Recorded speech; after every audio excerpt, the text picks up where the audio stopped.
Welcome to Policy on Demand. I'm Sindhu Blume. The CAMT notice so many taxpayers have anticipated is here. Introduced in 2022 in the Inflation Reduction Act, CAMT has been the subject of many questions and comments from taxpayers. There was interim guidance in 2025 suggesting Treasury was changing course on CAMT. This new package is where that shift really gets filled in with details. Joining me to provide their first impressions on the CAMT notice are Nita, a principal in PwC's International Tax Services practice, Colin, Campbell, a principal in PwC's M&A practice, and George Manousos, a principal in PwC's Federal Tax Services practice. Welcome to all three of you. Thank you. And before we get started, Colin, I want to welcome you also to the firm. You much. joined PwC in late fall. So welcome, and welcome to your first Policy on Demand episode. I really appreciate it. It's been a wonderful couple months. Excellent. And you came here from Treasury, and really excited to have you particularly for this episode because it is pertaining to the Inflation Reduction Act, of which you are very familiar. But George, I'd like to start with you. Is there any good news here? I'd say there's basically all good news in this, Sindhu. This is broader than what we expected, but we'll get into some of the details. But overall, really, really great news here.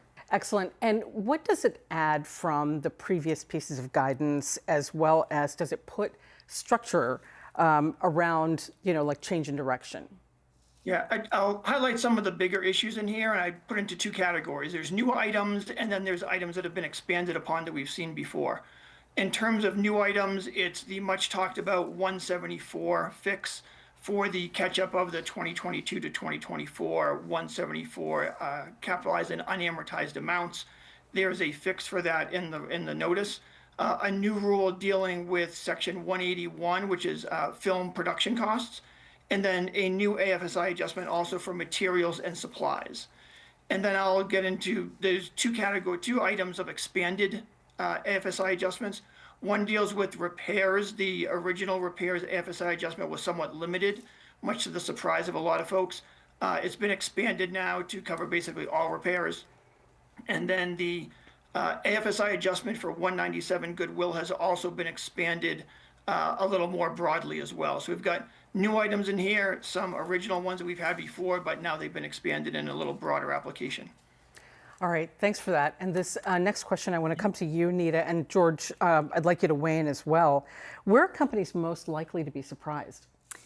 Sindhu, in addition to maybe delightful surprise with all the good news that George went through, I work a lot with foreign parentage groups and private equity firms that are grappling with the foreign parent and multinational group rules. They have looked at all of the interim guidance, all of the notices to date, and they still haven't seen the comments that they submitted regarding the FPMG rules addressed in any of the notices to date, and that includes what was released yesterday. So they continue to be surprised by those comments sort of being kicked down the road to hopefully be addressed in the future proposed regulations, but that is one area of surprise that continues to exist. All right. And George? I'd say one is the breadth of the notice. I think everybody was expecting a notice dealing with 174 and CAMT, and we obviously got much more than that. The other one is the retroactive application of these provisions. You can apply these back to the beginning of CAMT. So if you may have been subject to CAMT purely because of, say, repairs, you could go back and it looks like amend your return to apply this retroactively and do an AFSI repairs adjustments that might reduce your CAMT that you might have paid in prior years. All right, thanks for that, George. And Colin, let me come to you. I want to ask about the troubled company provisions, which have been revised in almost every notice. So what is the Treasury and IRS thinking? Yeah, and I think this actually goes back to the pleasant surprises, right?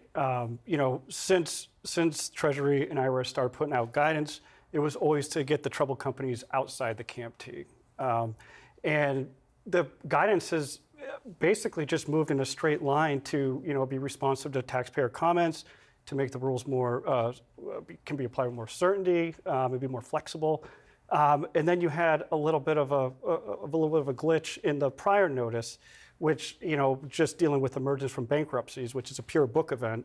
And it looked like, based on the language, it could result in an AFSI hit.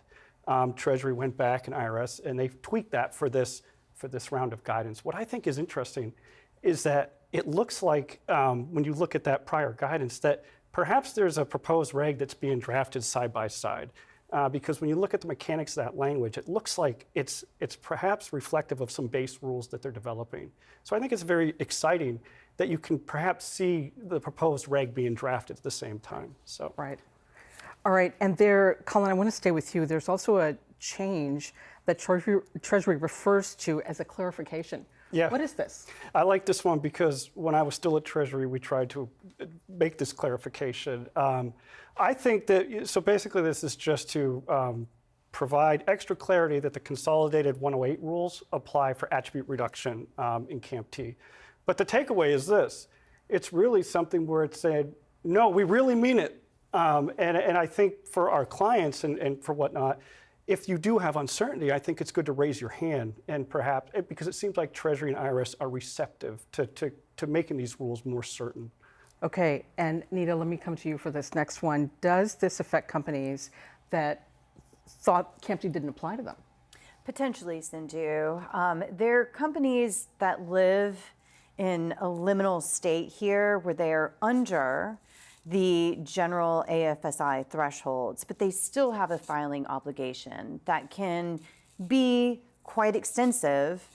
But we have seen an evolution of the safe harbor, a change to the threshold, some relief there. We now have additional CAMT guidance. So you might have a taxpayer that was never an applicable taxpayer for CAMT purposes. They still had a filing obligation.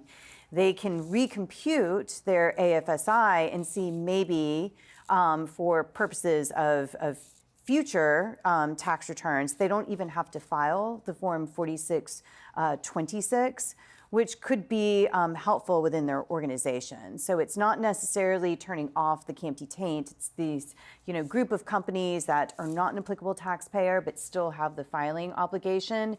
They might have some relief here. Okay. With the notice. Yeah. Okay.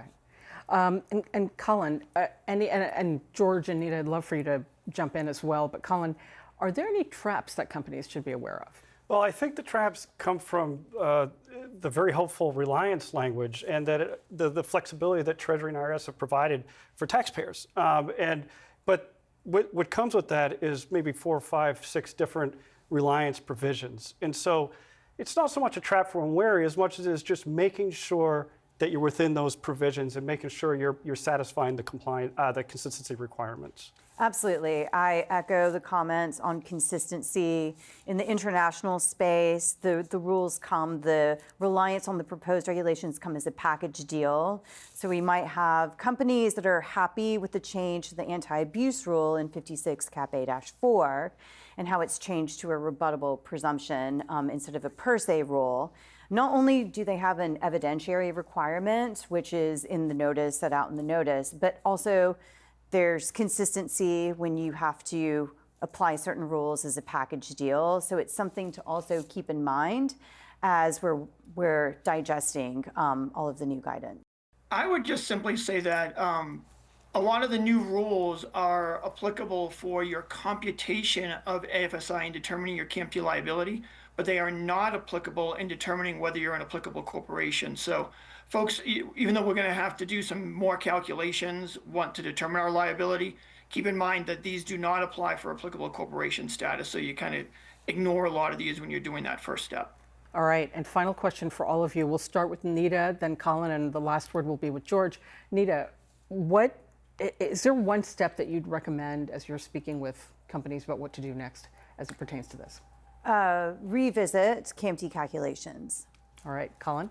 I would say if you see something, flag it early, get into Treasury and IRS because policy calls are likely starting to be made. And it's a lot easier to get the policy call considered by principals if you're at the beginning of that process than after perhaps a policymaker makes a decision and then they have to reconsider. George? I'll echo some of what Colin said, is that I think the government has shown great receptivity to responding and addressing comments people have submitted.